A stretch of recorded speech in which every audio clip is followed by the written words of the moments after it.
Tem muitas pessoas dizendo aí, inclusive, até mesmo nos meios de comunicação, como é o caso da Rede Globo, da CNN Brasil, que se deveria ter feito, o governo federal deveria fazer alguma coisa para poder se punir esses golpistas e tudo mais. Só que a gente precisa lembrar alguns pontos, né? A gente vive em um governo, né, um formato, melhor dizendo, de governança, que existe ali a federação. Então você tem a União, os estados, ou as unidades da federação, e os municípios. Então, a segurança do DF, em tese, estaria sob a tutela do governador Ibanez Rocha, que foi avisado e que foi alertado. Eu vou trazer para vocês aqui um pouco do que está acontecendo.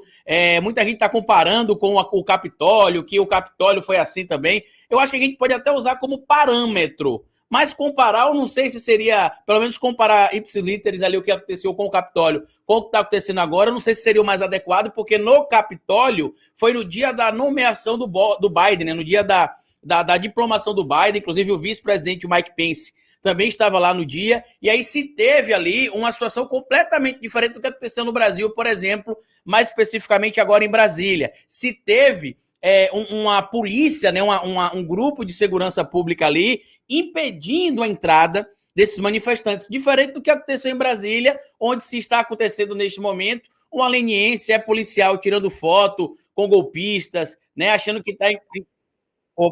achando que está engraçado o que está acontecendo, de certo modo. E aí, o primeiro questionamento que eu faço aqui, e eu já peço a vocês que compartilhem essa live com o máximo de pessoas possíveis, porque a gente precisa falar sobre esse tema, porque eu vou trazer para vocês aqui as responsabilidades legais que algumas dessas figuras podem sofrer. De antemão, fiz até um roteiro aqui para a gente poder discutir o que está acontecendo neste momento aí, porque alguns canais de TV têm mostrado aqui, eu preciso compartilhar com vocês aqui, imagens do ocorrido, né? O caso, por exemplo, da Jovem Pan, onde, estranhamente, somente a Jovem Pan consegue fazer transmissão de um golpe com imagens dos próprios golpistas, e a alegação da Jovem Pan é que eles estão retransmitindo imagens, por exemplo, de perfis na internet. Tá aí as imagens, ó, transmitidas pela Jovem Pan, onde vocês podem ver aí o que está acontecendo.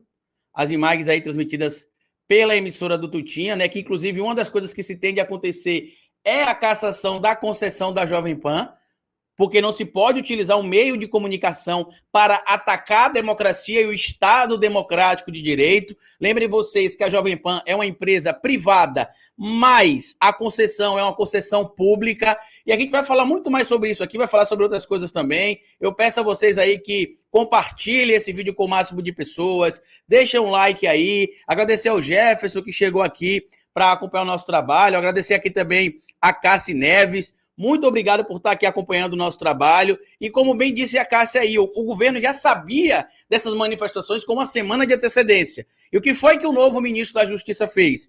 Informou ao governador do Distrito Federal, que é a quem cabe a responsabilidade sob o controle ou o comando, né, através do secretário de Justiça do Distrito Federal, Anderson Torres, né, que é ex-secretário, agora foi exonerado pelo Ibanez Rocha, é a ele que cabe, por exemplo, a responsabilidade sobre a Polícia Civil e a Polícia Militar do Distrito Federal. E vocês sabem onde é que o Anderson Torres está nesse momento? Segundo vários canais têm compartilhado aqui, ó, o Anderson Torres está nos Estados Unidos, na Flórida, mais especificamente em Orlando, encontrando com o ex-presidente Jair Messias Bolsonaro.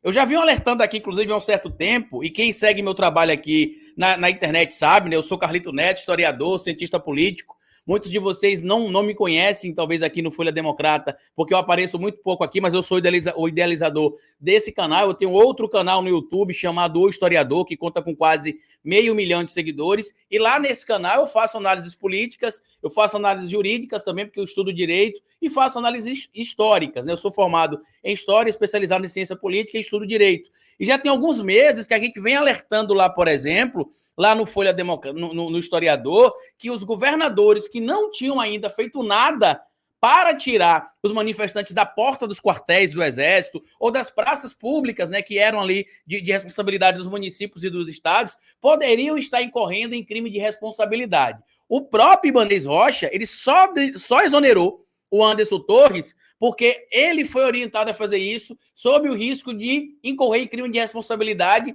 que, na minha opinião, está mais do que evidente. O crime de responsabilidade aconteceu, não dá para esconder isso, e tudo que a gente está vendo agora é um ensaio de como serão os próximos meses do governo Lula. Eles tentarão infernizar o governo dia a dia, a mídia vai tentar relativizar. Eu fiquei chocado, inclusive, ao ouvir aqui a Eliane Cantanhede, talvez eu não tenha nem de ficar chocado ouvindo a Eliane Cantanhede, né, que é aquela mesma que falou, nossa, o Bolsonaro fala inglês, eu nem sabia, ele fala muito bem, por sinal. Por quê? Porque ela não conseguiu diferenciar a voz de um tradutor com a voz do Bolsonaro, mas enfim. E aí o que acabou acontecendo na fala da Eliane Cantanhede? Ela disse ali que a responsabilidade do que está acontecendo em Brasília é do governo federal, que não fez nada para impedir esses atos. Vamos lá. Se a gente vive em um país onde se existe ali um sistema que é organizado em federação, né? Você tem ali União, estados e municípios divididos, né? Inclusive cada estado tem a sua constituição, cada município tem a sua lei orgânica. Em tese, todo município pode ter uma guarda municipal, inclusive muitos têm guarda municipal. Todo o estado tem a polícia civil e a polícia militar, e o governo federal cabe a responsabilidade da Polícia Rodoviária Federal, da Polícia Federal e das Forças Armadas, porque o presidente da República, líder, do chefe do executivo, é chefe também do Estado-Maior, tão logo chefe das Forças Armadas.